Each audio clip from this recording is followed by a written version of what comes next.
ओम शांति 4 मे 2024 प्रातः मुरली बाबा कहउछंती मीठे बच्चे बाबा जहा सुनाउछंती ताहा तुम हृदय रे छापी होई जिबा उचित। तुमे एठाको आसीछ सूर्यवंशी कूल रे उच्च पद पाइबा पाई, तेणु तुमको धारणा मध्य करिबाकु हेबो। बाबा जहा सुनाउछंती ताहा तुम हृदय रे छापी होई जिबा उचित। तुमे एठाको आसीछ सूर्यवंशी कूल रे उच्च पद पाइबा पाई, तेणु तुमको धारणा मध्य करिबाकु हेबो। प्रश्न, सदा सर्वदा सतेज रहिबार उपाय कौन? सदा सर्वदा सतेज रहिबार उपाय कौन? उत्तर, जेपरि गरम समय रे पंखा चलिबा द्वारा सतेज करि देई थाए, सही भले सर्वदा स्वदर्शन चक्र घुराउ थाओ, तेबे सतेज होई रही परिबो। पिला माने पचारुछंती स्वदर्शन चक्रधारी हेबा पाई केते समय लागि थाए? बाबा कहउछंती पिला माने गोटिए सेकेंड लागिबो। तुम मानकु निश्चित भावे स्वदर्शन चक्रधारी हेबाकु पड़िबो, काहेकि ना एहा द्वारा ही तुमे चक्रवर्ती राजा हेबो। स्वदर्शन चक्र घुराउथिबा पिला माने ही सूर्यवंशी होई थांती। ओम शांति। पंखा घुरिले समस्ते सतेज होई थांती, सही परी तुमे मध्य स्वदर्शन चक्रधारी होई बसिले बहुत सतेज होई जिवो। किंतु स्वदर्शन चक्रधारीर अर्थ को मध्य केही जानि नाहंती, तेनु सेमानकु बुझाइबा दरकार। जदि न बुझिबे तेबे चक्रवर्ती राजा होई परिबे नाही। स्वदर्शन चक्रधारींकर निश्चय थिबो जे आमे चक्रवर्ती राजा हेबा पाई स्वदर्शन चक्रधारी होइछु। कृष्णक पाखरे मध्य चक्र थिबार देखाउछंती। लक्ष्मी नारायणकर जुगल चित्र रे मध्य चक्र देखाइछंती। केवल नारायण को मध्य स्वदर्शन चक्र देउछंती। तेणु स्वदर्शन चक्र को मध्य बुझिबाकु हेबो, तेबे जाई चक्रवर्ती राजा होई परिबो। एकथा तो बहुत सहज। पिला माने पचारुछंती बाबा स्वदर्शन चक्रधारी हेबा पाई केते समय लागिबो? बाबा कहउछंती पिला माने गोटिए सेकेंड। पुणी तुमे सूर्यवंशी हेउछ। देवता मानकु विष्णुवंशी ही कुहाजिबो। विष्णुवंशी हेबा पाई प्रथमे तो शिववंशी हेबाकु पड़िबो। पुणी बाबा बसी सूर्यवंशी करुछंती। एही अक्षर तो बहुत सहज। आमे नुआ विश्व रे सूर्यवंशी हेउछु। आमे नुआ दुनियार मालिक चक्रवर्ती हेउछु।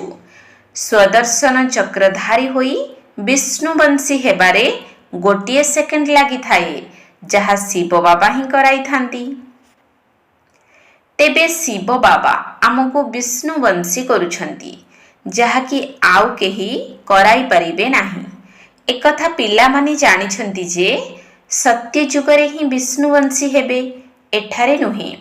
एहा हेउछि विष्णुवंशी हेबार जुग। तुमे एठाको आसुछ विष्णुवंश को जीवा पाई, जहाको सूर्यवंशी कुहा जाउछि। ज्ञान सूर्यवंशी अक्षर बहुत भल। विष्णु थिले सत्य जुगर मालिक। एथिरे लक्ष्मी नारायण उभय आसी जाउछंती। एठाको पिला माने आसीछंती लक्ष्मी नारायण अथवा विष्णुवंशी हेबा पाई। एथिरे बहुत खुशी मध्य हेउछंती। नुआ दुनिया नुआ विश्व रे सुवर्ण जुगी विश्व रे सूर्यवंशी हेबाकु हेबो।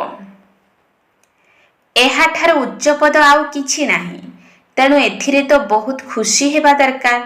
प्रदर्शनी रे तुमे माने बुझाउछ, एहा ही तुमर लक्ष्य उद्देश्य अटे। कुह, एहा बहुत बड़ विश्वविद्यालय अटे, जहाको आत्मिक आध्यात्मिक विश्वविद्यालय बोली कुहा जाउछि। एही चित्र रे ही लक्ष्य उद्देश्य रहिछि। पिला माननको एही कथा बुद्धि रे रखिबाकु हेबो। किपरि भाबे लेखिबा दरकार, जहा द्वारा पिला माननको बुझाइबारे गोटिए सेकेंड लागिबो। तुमे ही बुझाई परिबो।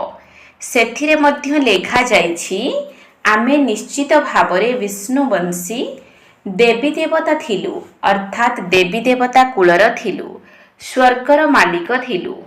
ବାବା ବୁଝାଉଛନ୍ତି, ମିଠା ମିଠା ପିଲାମାନେ, ଭାରତରେ ତୁମେ ଆଜିଠାରୁ 5000 ବର୍ଷ ପୂର୍ବରୁ ସୂର୍ଯ୍ୟବଂଶୀ ଦେବୀ ଦେବତା ଥିଲ। ଏହି କଥା କେବଳ ଏବେ ହିଁ ପିଲାମାନଙ୍କ ବୁଦ୍ଧିରେ ଆସୁଛି।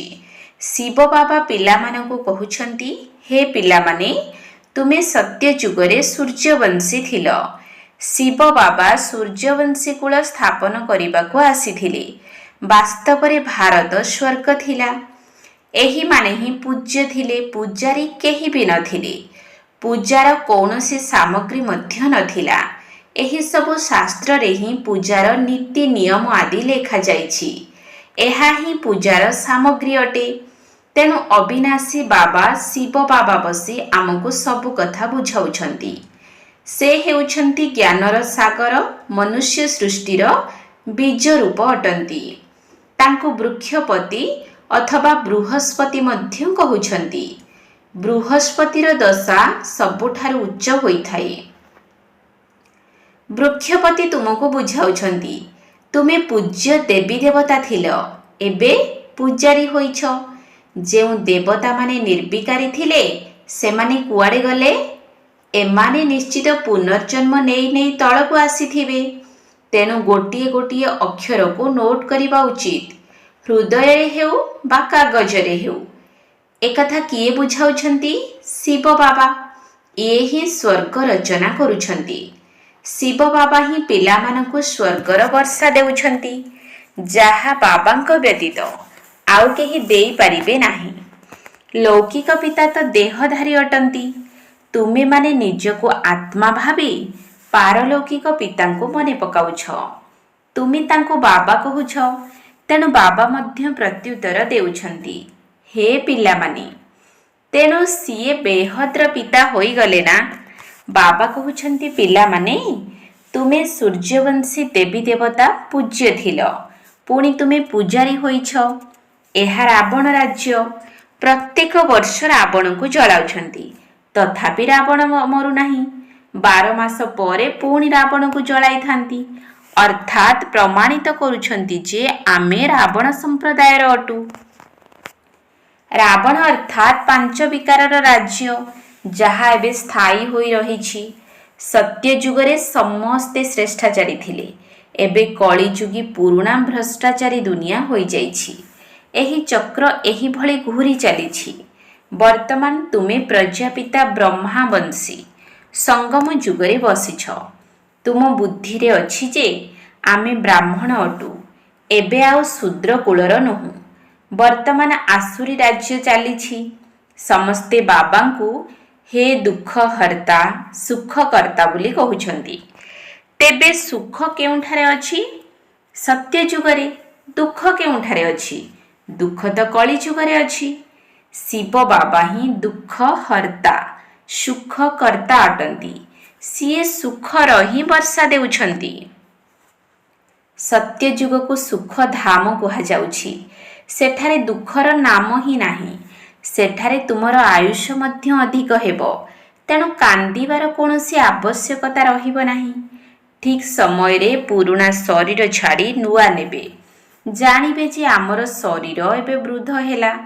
ପ୍ରଥମେ ପିଲା ସତୁଗୁଣୀ ହୋଇଥାଏ। ସେଥିପାଇଁ ପିଲାଙ୍କୁ ବ୍ରହ୍ମଜ୍ଞାନୀ ଠାରୁ ଉଚ୍ଚ ଭାବନ୍ତି। କାହିଁକି ନା ସିଏ ତ ପୁଣି ବିକାରୀ ଗୃହସ୍ଥିରୁ ସନ୍ନ୍ୟାସୀ ହୋଇଥାନ୍ତି। ତେଣୁ ତାଙ୍କୁ ବିକାର ବିଷୟରେ ସମସ୍ତ କଥା ଜଣାଥାଏ। କିନ୍ତୁ ଛୋଟ ପିଲାମାନଙ୍କୁ ବିକାର ବିଷୟରେ କିଛି ଜଣା ନଥାଏ। ବର୍ତ୍ତମାନ ସାରା ଦୁନିଆରେ ଭ୍ରଷ୍ଟାଚାରୀ ରାବଣ ରାଜ୍ୟ ଚାଲିଛି। ସତ୍ୟ ଯୁଗରେ ଶ୍ରେଷ୍ଠାଚାରୀ ଦେବୀ ଦେବତାମାନଙ୍କର ରାଜ୍ୟ ଥିଲା, କିନ୍ତୁ ଏବେ ନାହିଁ। ପୁଣି ଥରେ ଇତିହାସର ପୁନରାବୃତ୍ତି ହେବ। ତେବେ ଶ୍ରେଷ୍ଠାଚାରୀ କିଏ କରିବ? ଏଠାରେ ତ ଜଣେ ହେଲେ ବି ଶ୍ରେଷ୍ଠାଚାରୀ ନାହାନ୍ତି। ଏଥିରେ ବୁଦ୍ଧି ବିଶାଳ ହେବା ଦରକାର। ଏହା ହେଲା ପାରସ ବୁଦ୍ଧି ହେବାର ଯୁଗ। ବାବା ଆସି ପଥର ବୁଦ୍ଧିରୁ ପାରସ ବୁଦ୍ଧି କରୁଛନ୍ତି। କଥାରେ କୁହାଯାଏ, ସଙ୍ଗ ଉଦ୍ଧାର କରେ, କୁସଙ୍ଗ ବୁଡ଼ାଇ ମାରେ। ସତ୍ ବାବାଙ୍କ ବ୍ୟତୀତ ବାକି ଦୁନିଆ ହେଲା କୁସଙ୍ଗ। ବାବା କହୁଛନ୍ତି ମୁଁ ତୁମକୁ ସମ୍ପୂର୍ଣ୍ଣ ନିର୍ବିକାରୀ କରାଇ ଯାଉଛି। ପୁଣି ତୁମକୁ ସମ୍ପୂର୍ଣ୍ଣ ବିକାରୀ କିଏ କରୁଛି? କହୁଛନ୍ତି ଆମେ କ'ଣ ଜାଣିଛୁ? ଆରେ ନିର୍ବିକାରୀ କିଏ କରୁଛି? ନିଶ୍ଚିତ ଭାବରେ ବାବା ହିଁ କରିବେ ନା।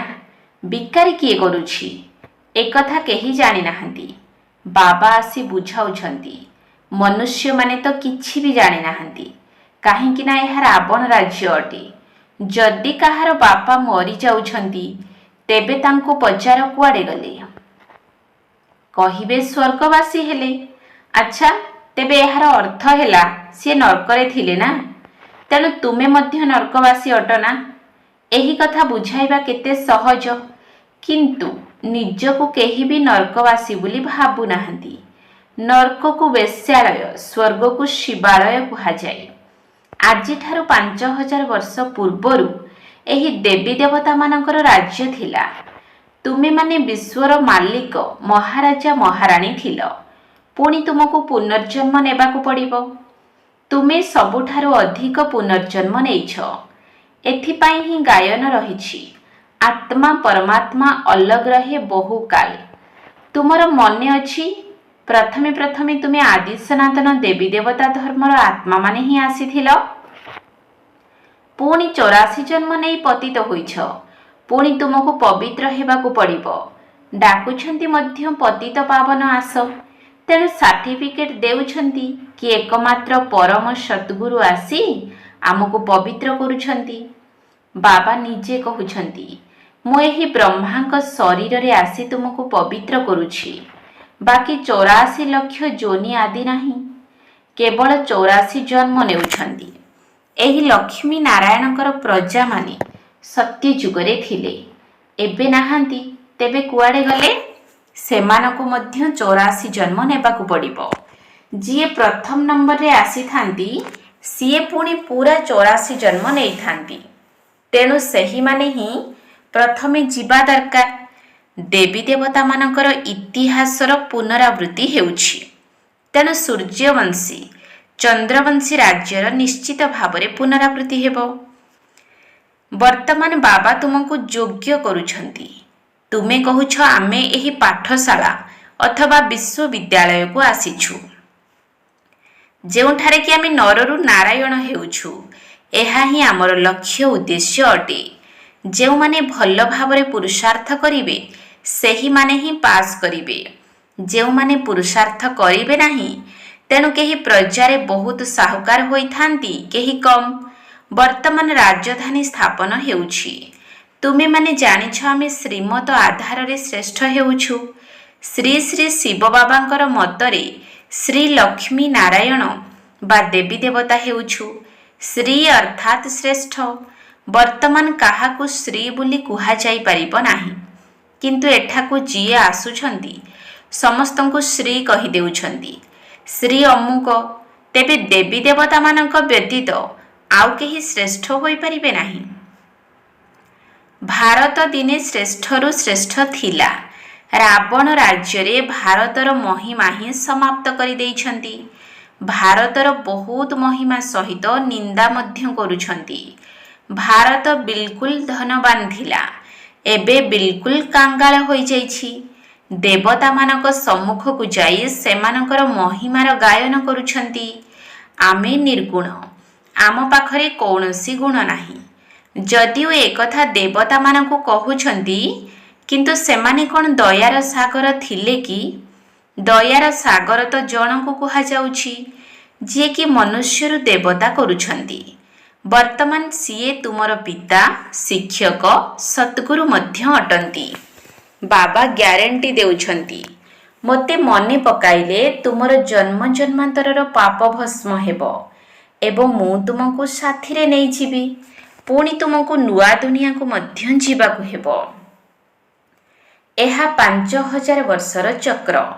ନୂଆ ଦୁନିଆ ଥିଲା, ପୁଣି ଥରେ ନିଶ୍ଚିତ ଭାବରେ ଆସିବ। ଏହି ଦୁନିଆ ପୁଣି ଅପବିତ୍ର ହେବ। ପୁଣି ବାବା ଆସି ଏହାକୁ ପବିତ୍ର କରିବେ। ବାବା କହୁଛନ୍ତି ରାବଣ ପତିତ କରୁଛି, ମୁଁ ତୁମକୁ ପବିତ୍ର କରିବା ପାଇଁ ଆସିଛି। ବାକି ଏମାନେ ତ ଯେପରି କଣ୍ଢେଇମାନଙ୍କର ପୂଜା କରୁଛନ୍ତି। ସେମାନେ ଏକଥା ଜାଣିନାହାନ୍ତି ଯେ ରାବଣକୁ 10ଟି ମୁଣ୍ଡ ଥିବାର କାହିଁକି ଦେଖାଉଛନ୍ତି? ବିଷ୍ଣୁଙ୍କର ମଧ୍ୟ 4ଟି ଭୁଜା ଥିବାର ଦେଖାଇଛନ୍ତି। କିନ୍ତୁ ଏଭଳି ମନୁଷ୍ୟ କେବେ କ'ଣ ହୋଇପାରିବେ? ଯଦି 4 ଭୁଜା ବାଲା ମନୁଷ୍ୟ ଥାଆନ୍ତେ, ତେବେ ତାଙ୍କଠାରୁ ଯେଉଁ ପିଲା ଜନ୍ମ ହୋଇଥାନ୍ତେ ସେମାନେ ମଧ୍ୟ ଏହିଭଳି ହେବା ଦରକାର। ଏଠାରେ ତ ସମସ୍ତଙ୍କର 2ଟି ଭୁଜା ରହିଛି। ତେଣୁ ଏମାନେ କିଛି ବି ଜାଣିନାହାନ୍ତି, କେବଳ ଭକ୍ତି ମାର୍ଗର ଶାସ୍ତ୍ରକୁ କଣ୍ଠସ୍ଥ କରିଦେଇଛନ୍ତି। ସେମାନଙ୍କର କେତେକ ଶିଷ୍ୟ ହୋଇଯାଉଛନ୍ତି। ଏହା କେତେ ଚମତ୍କାର କଥା ନା? ଏଠାରେ ତ ବାବା ଜ୍ଞାନର ଅଧିକାରୀ ଅଟନ୍ତି। କୌଣସି ମନୁଷ୍ୟ ଜ୍ଞାନର ଅଧିକାରୀ ହୋଇପାରିବେ ନାହିଁ। କେବଳ ତୁମେ ହିଁ ମୋତେ ଜ୍ଞାନର ସାଗର ବୋଲି କହୁଛ, ସର୍ବଶକ୍ତିମାନ ଅଧିକାରୀ। ଏହା ହିଁ ବାବାଙ୍କର ମହିମା ଅଟେ। ତୁମେ ବାବାଙ୍କୁ ମନେ ପକାଇବା ଦ୍ୱାରା ବାବାଙ୍କ ଠାରୁ ଶକ୍ତି ନେଉଛ, ଯାହାଦ୍ୱାରା ବିଶ୍ୱର ମାଲିକ ହୋଇଯାଉଛ। ତୁମେମାନେ ଜାଣୁଛ ଆମ ପାଖରେ ବହୁତ ଶକ୍ତି ଥିଲା। ଆମେ ନିର୍ବିକାରୀ ଥିଲୁ। ସାରା ବିଶ୍ୱ ଉପରେ ଏକାକୀ ରାଜତ୍ୱ କରୁଥିଲୁ। ତେଣୁ ତାଙ୍କୁ ସର୍ବଶକ୍ତିମାନ କୁହାଯିବ ନା? ଏହି ଲକ୍ଷ୍ମୀ ନାରାୟଣ ସାରା ବିଶ୍ୱର ମାଲିକ ଥିଲେ। ଏହି ଶକ୍ତି ତାଙ୍କୁ କେଉଁଠାରୁ ମିଳିଲା? ବାବାଙ୍କ ଠାରୁ। ବାବା ସର୍ବୋଚ୍ଚ ଭଗବାନ ଅଟନ୍ତି ନା? କେତେ ସହଜ ଭାବରେ ବୁଝାଉଛନ୍ତି। ଏହି 84 ଜନ୍ମର ଚକ୍ରକୁ ବୁଝିବା ବହୁତ ସହଜ ନା? ଯାହାଦ୍ୱାରା ହିଁ ତୁମକୁ ରାଜତ୍ୱ ମିଳୁଛି। ପତିତମାନଙ୍କୁ ବିଶ୍ୱର ରାଜତ୍ୱ ମିଳିପାରିବ ନାହିଁ। ପତିତମାନେ ସେମାନଙ୍କ ପାଖରେ ମୁଣ୍ଡ ନୁଆଇଥାନ୍ତି, ଭାବୁଛନ୍ତି ଆମେ ତାଙ୍କର ଭକ୍ତ ଅଟୁ। ପବିତ୍ର ଦେବୀ ଦେବତାମାନଙ୍କୁ ପ୍ରଣାମ କରୁଛନ୍ତି। ଭକ୍ତି ମାର୍ଗ ମଧ୍ୟ ଅଧାକଳ୍ପ ଚାଲିଥାଏ। ବର୍ତ୍ତମାନ ତୁମକୁ ଭଗବାନ ମିଳିଛନ୍ତି। ଭଗବାନ ବାଚ, ମୁଁ ତୁମକୁ ରାଜଯୋଗ ଶିଖାଇ ଭକ୍ତିର ଫଳ ଦେବା ପାଇଁ ଆସିଛି। ଗାୟନ ମଧ୍ୟ କରୁଛନ୍ତି, ଭଗବାନ କୌଣସି ନା କୌଣସି ରୂପରେ ଆସିବେ। ବାବା କହୁଛନ୍ତି, ମୁଁ କ'ଣ କୌଣସି ବଳଦ ଗାଡ଼ିରେ ଆସିବି? ଯିଏ ସବୁଠାରୁ ଉଚ୍ଚ ଥିଲେ, ସିଏ ପୁଣି 84 ଜନ୍ମ ପୂରା କରିଛନ୍ତି। ତାଙ୍କ ଶରୀରରେ ମୁଁ ଆସୁଛି। ସତ୍ୟଯୁଗରେ ହିଁ ଉତ୍ତମ ପୁରୁଷ ହୋଇଥାନ୍ତି। କଳିଯୁଗରେ ସମସ୍ତେ କନିଷ୍ଠ ତମ ପ୍ରଧାନ ହୋଇଯାଇଛନ୍ତି। ଏବେ ତୁମେ ତମ ପ୍ରଧାନରୁ ସତ ପ୍ରଧାନ ହେଉଛ। ବାବା ଆସି ତମ ପ୍ରଧାନରୁ ସତ ପ୍ରଧାନ କରୁଛନ୍ତି। ଏହା ଏକ ଖେଳ ଅଟେ। ଯଦି ଏହାକୁ ନ ବୁଝିବ, ତେବେ ସ୍ୱର୍ଗକୁ କେବେ ଆସିପାରିବ ନାହିଁ। ଆଚ୍ଛା, ମିଠା ମିଠା ଶିଖିଲ ଧେ ସନ୍ତାନମାନଙ୍କ ପ୍ରତି ମାତା ପିତା ବାପଦାଦାଙ୍କର ମଧୁର ସ୍ନେହ ଭରା ସ୍ମୃତି ଏବଂ ସୁପ୍ରଭାତ। ଆତ୍ମିକ ପିତାଙ୍କର ଆତ୍ମିକ ସନ୍ତାନମାନଙ୍କୁ ନମସ୍ତେ। ଆତ୍ମିକ ସନ୍ତାନମାନଙ୍କର ଆତ୍ମିକ ବାପଦାଦାଙ୍କୁ ନମସ୍ତେ ନମସ୍ତେ ନମସ୍ତେ। ସୁପ୍ରଭାତ। ଧାରଣା ପାଇଁ ମୁଖ୍ୟ ସାର। 1 ନମ୍ବର ପଏଣ୍ଟ, ଏକମାତ୍ର ବାବାଙ୍କର ସଙ୍ଗ ଦ୍ୱାରା ନିଜକୁ ପାରସ ବୁଦ୍ଧି କରିବାକୁ ହେବ। ସମ୍ପୂର୍ଣ୍ଣ ନିର୍ବିକାରୀ ହେବାକୁ ପଡ଼ିବ। କୁସଙ୍ଗରୁ ଦୂରେଇ ରହିବାକୁ ହେବ। ଏକମାତ୍ର ବାବାଙ୍କର ସଙ୍ଗ ଦ୍ୱାରା ନିଜକୁ ପାରସ ବୁଦ୍ଧି କରିବାକୁ ହେବ। ସମ୍ପୂର୍ଣ୍ଣ ନିର୍ବିକାରୀ ହେବାକୁ ପଡ଼ିବ। କୁସଙ୍ଗରୁ ଦୂରରେ ରହିବାକୁ ହେବ। 2 ନମ୍ବର ପଏଣ୍ଟ, ସର୍ବଦା ଏହି ଖୁସିରେ ରହିବାକୁ ହେବ ଯେ ଆମେ ସ୍ୱଦର୍ଶନ ଚକ୍ରଧାରୀରୁ ନୂଆ ଦୁନିଆର ମାଲିକ ଚକ୍ରବର୍ତ୍ତୀ ରାଜା ହେବାକୁ ଯାଉଛୁ। ଶିବ ବାବା ଆମକୁ ଜ୍ଞାନ ସୂର୍ଯ୍ୟବଂଶୀ କରିବା ପାଇଁ ଆସିଛନ୍ତି। ଏହା ହିଁ ଆମର ଲକ୍ଷ୍ୟ ଅଟେ। ସର୍ବଦା ଏହି ଖୁସିରେ ରହିବାକୁ ହେବ ଯେ ଆମେ ସ୍ୱଦର୍ଶନ ଚକ୍ରଧାରୀରୁ ନୂଆ ଦୁନିଆର ମାଲିକ ଚକ୍ରବର୍ତ୍ତୀ ରାଜା ହେବାକୁ ଯାଉଛୁ। ଶିବ ବାବା ଆମକୁ ଜ୍ଞାନ ସୂର୍ଯ୍ୟବଂଶୀ କରିବା ପାଇଁ ଆସିଛନ୍ତି। ଏହା ହିଁ ଆମର ଲକ୍ଷ୍ୟ ଅଟେ। ବରଦାନ, ବିଘ୍ନ ଗୁଡ଼ିକୁ ମନୋରଞ୍ଜନର ଖେଳ ମନେକରି ଅତିକ୍ରମ କରୁଥିବା ନିର୍ବିଘ୍ନ ବିଜୟୀ ଭବ। ବିଘ୍ନ ଗୁଡ଼ିକୁ ମନୋରଞ୍ଜନର ଖେଳ ମନେକରି ଅତିକ୍ରମ କରୁଥିବା ନିର୍ବିଘ୍ନ ବିଜୟୀ ଭବ। ବିଘ୍ନ ଆସିବା ମଧ୍ୟ ଏକ ଶୁଭ ଲକ୍ଷଣ ଅଟେ। କିନ୍ତୁ ବିଘ୍ନ ତୁମକୁ ହରାଇ ନ ଦେଉ, କାରଣ ତୁମମାନଙ୍କୁ ମଜବୁତ କରିବା ପାଇଁ ହିଁ ବିଘ୍ନ ଆସିଥାଏ। ସେଥିପାଇଁ ବିଘ୍ନକୁ ଦେଖି ଭୟଭୀତ ହେବା ପରିବର୍ତ୍ତେ ତାକୁ ମନୋରଞ୍ଜନର ଖେଳ ମନେକରି ପାର ହୋଇଯାଅ। ତେବେ କୁହାଯିବ ନିର୍ବିଘ୍ନ ବିଜୟୀ। ଯେବେ କି ସର୍ବଶକ୍ତିମାନ ବାବାଙ୍କର ସଙ୍ଗ ମିଳିଛି, ତେଣୁ ଭୟଭୀତ ହେବା ଭଳି କୌଣସି କଥା ହିଁ ନାହିଁ। କେବଳ ବାବାଙ୍କୁ ମନେ ପକାଇବାରେ ଏବଂ ସେବାରେ ବ୍ୟସ୍ତ ରୁହ, ତାହା ହେଲେ ନିର୍ବିଘ୍ନ ହୋଇ ରହିପାରିବ। ଯେତେବେଳେ ବୁଦ୍ଧି ଖାଲି ରହିଥାଏ, ସେତେବେଳେ ହିଁ ବିଘ୍ନ ବା ମାୟା ଆସିଥାଏ। ତେଣୁ ସର୍ବଦା ବ୍ୟସ୍ତ ରହିଲେ ମାୟା ହେଉ ବା ବିଘ୍ନ ହେଉ ଆପେ ଆପେ ଦୂରେଇ ଯିବେ। ସ୍ଲୋଗାନ: ସୁଖର ଖାତା ଜମା କରିବାକୁ ହେଲେ ମର୍ଯ୍ୟାଦା ପୂର୍ବକ ହୃଦୟରୁ ସମସ୍ତଙ୍କୁ ସୁଖ ଦିଅ। ସୁଖର ଖାତା ଜମା କରିବାକୁ ହେଲେ ମର୍ଯ୍ୟାଦା ପୂର୍ବକ ହୃଦୟରୁ ସମସ୍ତଙ୍କୁ ସୁଖ ଦିଅ। ଓମ୍ ଶାନ୍ତି। କହୁଅଛି ଶୁଣ ଦେଇ ମନ ଧ୍ୟାନ ଶିବ ପିତାଙ୍କର କଥା, ଦିବ୍ୟ ଆତ୍ମା ଶିବ ପିତାଙ୍କର କଥା। କହୁଅଛି ଶୁଣ ଦେଇ ମନ ଧ୍ୟାନ ଶିବ ପିତାଙ୍କର କଥା, ଦିବ୍ୟ ଆତ୍ମା ଶିବ ପିତାଙ୍କର କଥା। କେଉଁ ପିଲା ସ୍ନେହ ବାବା ଠାରୁ ପାଏ, କେଉଁ ପିଲା ସ୍ନେହ ବାବା ଠାରୁ ପାଏ, ଶୁଣୁଥା ଦେବତା ଆତ୍ମା, ଆହେ ମୋର ଶୁଣୁଥା ଦେବତା ଆତ୍ମା। ହିସାବ କିତାବ ଜଣାଏ ବାବାଙ୍କୁ ରାତିରେ ଯେ ପ୍ରତିଦିନ, ଦିବ୍ୟ ଆତ୍ମା ରାତିରେ ଯେ ପ୍ରତିଦିନ। ହିସାବ କିତାବ ଜଣାଏ ବାବାଙ୍କୁ ରାତିରେ ଯେ ପ୍ରତିଦିନ, ଦିବ୍ୟ ଆତ୍ମା ରାତିରେ ଯେ ପ୍ରତିଦିନ। ବାବାଙ୍କ ନିର୍ଦ୍ଦେଶ ତୁରନ୍ତ ଯେ ପାଳେ, ବାବାଙ୍କ ନିର୍ଦ୍ଦେଶ ତୁରନ୍ତ ଯେ ପାଳେ, ସେହି ପିଲା ଗୁଣବାନ, ଦିବ୍ୟ ଆତ୍ମା ସେହି ପିଲା ଗୁଣବାନ। ଫୁଲ ଭଳି ବାବା କରିଣ ସଭିଙ୍କୁ ସାଥିରେ ନେବେ ଘରକୁ, ଦିବ୍ୟ ଆତ୍ମା ସାଥିରେ ନେବେ ଘରକୁ। ଫୁଲ ଭଳି ବାବା କରିଣ ସଭିଙ୍କୁ ସାଥିରେ ନେବେ ଘରକୁ, ଦିବ୍ୟ ଆତ୍ମା ସାଥିରେ ନେବେ ଘରକୁ। ସଦ୍ଗତି ଦାତା ବାବା ସମ ସର୍ବେ, ସଦ୍ଗତି ଦାତା ବାବା ସମ ସର୍ବେ, ସେବା ହେବ କରିବାକୁ, ଦିବ୍ୟ ଆତ୍ମା ସେବା ହେବ କରିବାକୁ। ବିଚାର ସାଗର ମନ୍ଥନ କରେ ଯେ ବାବାଙ୍କ ବାଣୀକୁ ଏକା, ଦିବ୍ୟ ଆତ୍ମା ବାବାଙ୍କ ବାଣୀକୁ ଏକା। ବିଚାର ସାଗର ମନ୍ଥନ କରେ ଯେ ବାବାଙ୍କ ବାଣୀକୁ ଏକା, ଦିବ୍ୟ ଆତ୍ମା ବାବାଙ୍କ ବାଣୀକୁ ଏକା। ପରୀକ୍ଷଣ କରି ଅବଗୁଣ ତେଜି, ପରୀକ୍ଷଣ କରି ଅବଗୁଣ ତେଜି, ଧାରଣାରେ ହୁଏ ପକ୍କା, ଦିବ୍ୟ ଆତ୍ମା ଧାରଣାରେ ହୁଏ ପକ୍କା। ଅସାର ସଂସାରୁ ମନକୁ ହଟାଇ ରାଜଋଷି ଯାଏ ହୋଇ, ଦିବ୍ୟ ଆତ୍ମା ରାଜଋଷି ଯାଏ ହୋଇ। ଅସାର ସଂସାରୁ ମନକୁ ହଟାଇ ରାଜଋଷି ଯାଏ ହୋଇ, ଦିବ୍ୟ ଆତ୍ମା ରାଜଋଷି ଯାଏ ହୋଇ। ଶୁଭ ଭାବନାରେ ସମ୍ପନ୍ନ ହୁଅଇ, ଶୁଭ ଭାବନାରେ ସମ୍ପନ୍ନ ହୁଅଇ, ଯୁକ୍ତିଯୁକ୍ତ ବାଣୀ ଦେଇ, ଦିବ୍ୟ ଆତ୍ମା ଯୁକ୍ତିଯୁକ୍ତ ବାଣୀ ଦେଇ।